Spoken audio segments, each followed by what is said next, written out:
कसा असायचा छत्रपती शिवाजी महाराजांचा अर्थसंकल्प आणि आर्थिक नियोजन?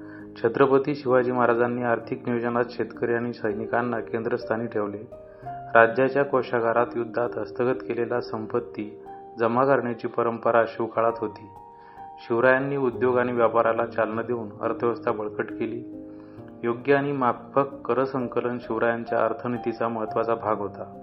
महसूल विभागाला न्यायोचित करवसुलीसाठी शेतकऱ्यांच्या उत्पादनाचे मोजमाप करायला सांगितले.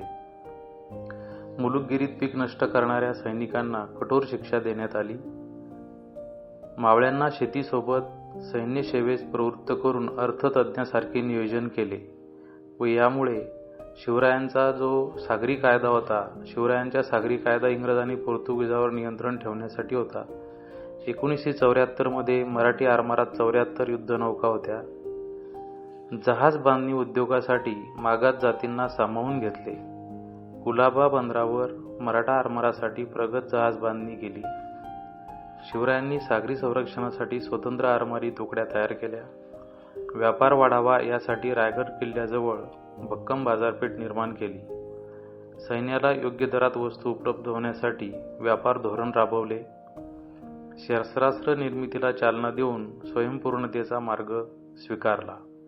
किल्ल्याची सुरक्षितता राखण्यासाठी गडकऱ्यांना कठोर सूचना देण्यात आल्या.